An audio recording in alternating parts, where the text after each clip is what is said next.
देखो problem same है, चाहे घटना कैथल डलियानी की ज्योति के साथ हुई है, जिसकी शादी को 10 साल हो गए, अरेंज मैरिज और 2 बच्चों की माँ, और प्रॉब्लम सेम दहेज। चाहे यह घटना 1 हफ्ते पहले हुई थी काजल के साथ, जो आर्मी कमांडो थी, उसके पति अंकुर ने, जो खुद नौकरी पे था, उसने उसको डंबल से मारा था। प्रॉब्लम सेम थी, उसका एक बच्चा है, 4 महीने से वो प्रेग्नेंट थी, और प्रॉब्लम क्या थी सेम? दहेज। दहेज क्या है? मानसिक बीमारी है, पढ़े लिखों को भी नहीं छोड़ रही। ये लोग समाज के बीच में रहते हैं, अपने आप को पढ़ा लिखा बोलते हैं, या 10 लोग कहीं पे बैठ के बात कर रहे हैं देंगे, लेकिन ये लोग बहुत पढ़े लिखे हैं, इनकी मानसिकता पूरी तरह से खराब है, पूरी तरह से।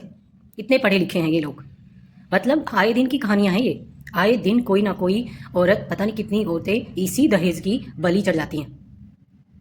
और आज से है ये प्रॉब्लम? नहीं, बरसों से है। समाज पढ़ लिया, बच्चा छोटा सा होता है तो स्कूल जाने लगता है, उसे सही, अगर कोई शिक्षा आपको सही और गलत की नॉलेज नहीं दे रही है तो वो शिक्षा ही तो व्यर्थ है।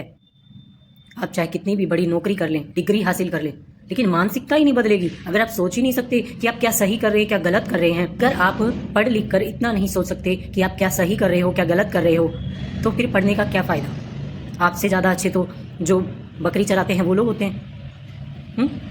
भले ही अनपढ़ हैं, अपना परिवार को खुश रखते हैं, दहेज भी नहीं मांगते, सामाजिक होते हैं, समाज में बैठते उठते हैं, इज्जत समझते हैं लोगों की। तो फिर ऐसी शिक्षा का क्या फ़ायदा कि पढ़े लिखे ही मूर्ख हो जाएं? ये सामाजिक सोच है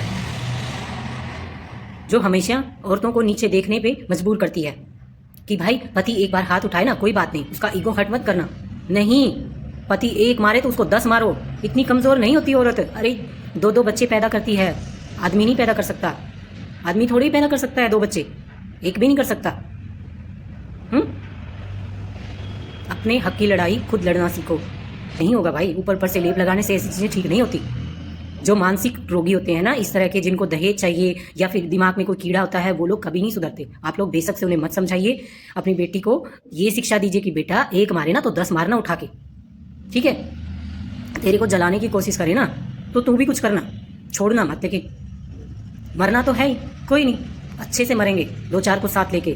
ये ऐसी शिक्षा दिया करो अपनी बेटियों को, जिंदा देखना चाहते हो तो, ठीक है? समाज की सोच बदलो, बेटी को पीछे मत खींचो, हमेशा कॉम्प्रोमाइज़ मत करवाओ। कॉम्प्रोमाइज़ से घर नहीं चलेगा, कॉम्प्रोमाइज़ से ज़िंदगी नहीं चलेगी।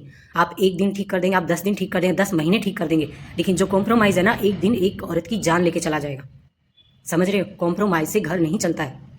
2 लोग बराबर कोशिश करते हैं घर को चलाने की, बराबर, तब जाके एक घर चलता है, तब उन बच्चों की अच्छी परवरिश होती है, तब पति पत्नी का रिश्ता अच्छा रहता है। तो अपनी बेटी को शिक्षा देना सीखो। समाज कितना भी पढ़ लिख लेगा, शायद अगले और 1000 साल निकल जाएंगे, लेकिन सामाजिक की जो सोच है ना लोगों की, वो नहीं बदलेगी, नहीं बदलेगी, क्योंकि ये मानसिक बीमारी है। ऐसी बीमारी को ठीक किया जाता है, हर घर से कोशिश की जाती है। एक भी पैसा कोई भी माँ बाप ना दे और ना ले दहेज के रूप में। पहले खोल के बताओ, नहीं देंगे और नहीं देंगे और नहीं लेंगे और नहीं लेंगे। भाई शादी करनी है तो करो, नहीं करनी है तो अपने घर जाओ। और इस तरह से कॉम्प्रोमाइज़ जिसको करवाना हो ना, वो फिर बाद में रोया मत किया करो कि हमने तब समझाया, हमने तब समझाया, हमने तब ये किया, अब वो किया।